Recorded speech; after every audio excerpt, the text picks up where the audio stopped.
Halo adik-adik, Mokel hari ini akan menampilkan wayang bayangan yang berjudul Timun Mas.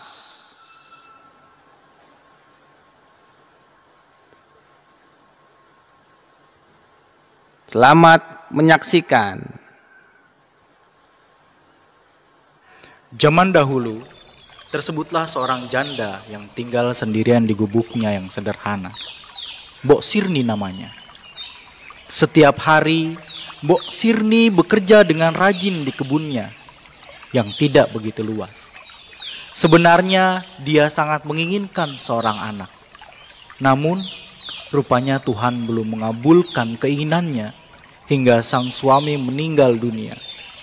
Kini, Mbok Sirni tetap berharap akan adanya keajaiban.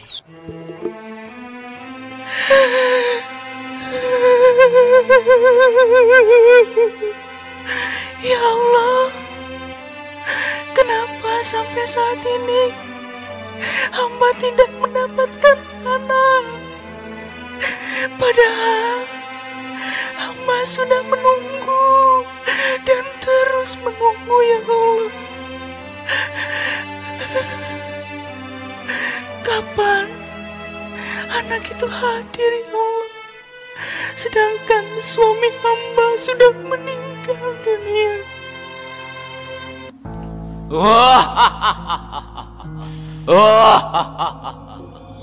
Hah? Suara apa itu? Mbok Sirni, kau kan kuberikan seorang anak, tapi ingat,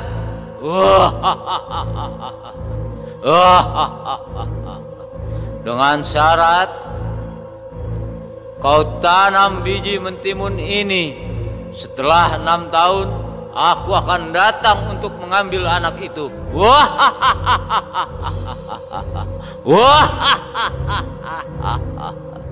Mbok Sirni mengikuti pesan raksasa. Biji itu ditanam dan dirawatnya dengan hati-hati. Setelah 2 minggu, tanaman itu berbuah. Di antara buah mentimun yang muncul, ada 1 buah yang sangat besar dan berkilau seperti emas. Mbok Sirni membelah buah itu dengan hati-hati. Ternyata di dalamnya tergolek seorang bayi perempuan yang cantik, yang kemudian diberi nama Timun Mas. Mbok Sirni sangat bahagia sejak kehadiran Timun Mas. Timun Mas begitu sangat disayangi. Suasana pondok yang tadinya sepi menjadi ramai dan sangat ceria karena hadirnya Timun Mas.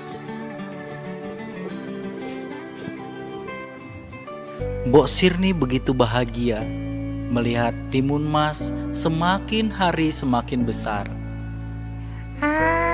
Mbok, aku sayang sama Mbok.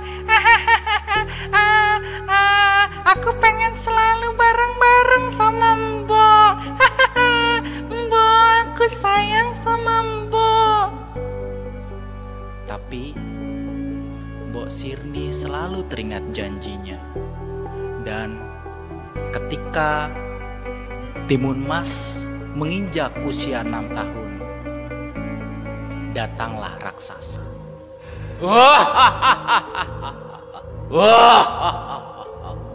Sirni, mana anak yang kau janjikan padaku? Aku akan membawanya.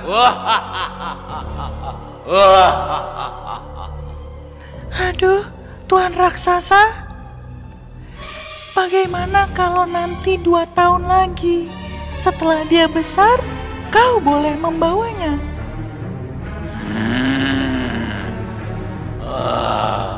Baiklah, nanti aku akan kembali lagi kemari.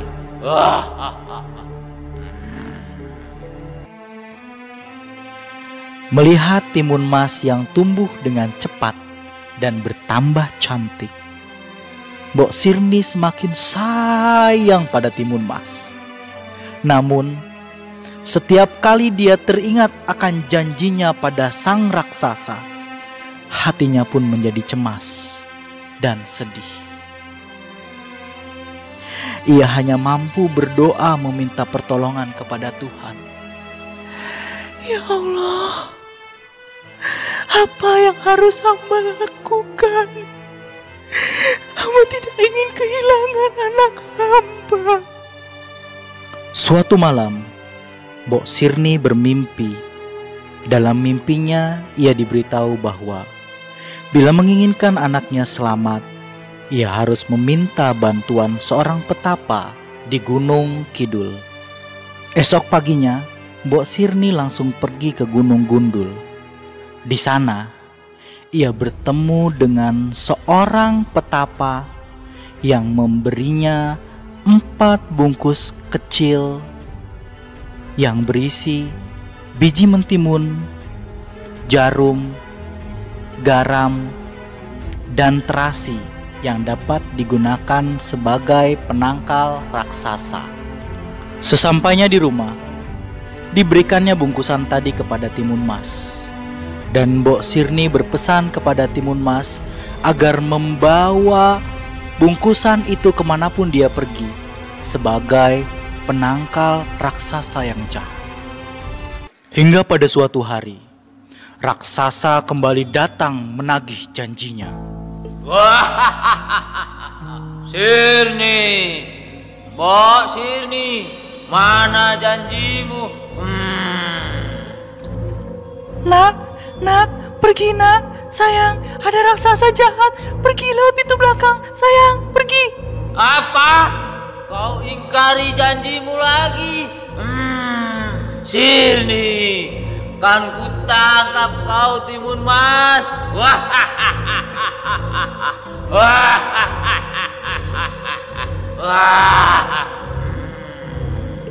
Mengetahui dirinya dikejar, Timun Mas mempercepat larinya. Namun sayang, jangkauan kaki raksasa terlalu besar untuk dikalahkan Timun Mas yang masih kecil. Mau kemana kau Timun Mas? Dengan segenap kemampuannya, Timun Mas terus berlari. Sebelum tertangkap oleh raksasa, Timun Mas teringat dengan bungkusan pemberian ibunya. Maka ditebarnya biji mentimun dalam bungkusan pertama. Sungguh ajaib. Tempat itu berubah menjadi ladang mentimun dengan buahnya yang lebat. Ku makan timun ini semua. Segar. Hai, kemana kau Timun Mas? Hai. Jangan lari.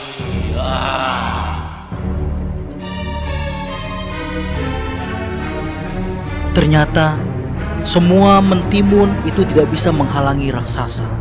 Setelah makan buah-buah mentimun itu, tenaga raksasa berubah menjadi kuat. Dia kembali mengejar Timun Mas yang sudah lari lebih jauh. Karena hampir terkejar, Timun Mas menabur jarum. Dalam sekejap tumbuhlah pohon-pohon bambu yang sangat tinggi dan tajam. Pohon bambu itu melukai kaki raksasa. Aduh, apa ini? Mana kau Timun? Aduh. Walaupun kaki sang raksasa berlumuran darah, tapi raksasa terus mengejar Timun Mas. Dan Timun Mas berlari sambil membuka bungkusan yang berisi garam dan ditaburkannya bungkusan itu. Seketika tempat itu menjadi lautan yang sangat luas. Dan dengan kesaktiannya, raksasa dapat melewati lautan itu dengan mudah. Timun Mas, lautan ini tidak ada apa-apanya bagiku. Wah, kan ku tangkap kau Timun Mas. Lautan yang luas tidak ada apa-apanya buat sang raksasa. Timun Mas terus berlari dan terus dikejar oleh sang raksasa. Timun Mas hampir berputus asa. Akhirnya dia melempar bungkusan yang terakhir yang berisi terasi. Dan seketika terbentuklah lautan lumpur yang mendidih. Raksasa mencoba menyeberanginya, namun raksasa tak tahan dengan panasnya. Apa ini? Tolong! Tolong! Tolong!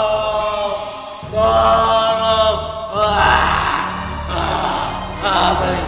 Tolong! Tolong! Tolong! Tolong! Dan akhirnya raksasa itu menemui ajalnya. Dengan peluh yang bercucuran, dengan perasaan yang bercampur antara bahagia, senang, dan penuh rasa syukur, Timun Mas terus berlari. Dia senang karena raksasa sudah tidak lagi mengejarnya. Dia menuju ke rumahnya.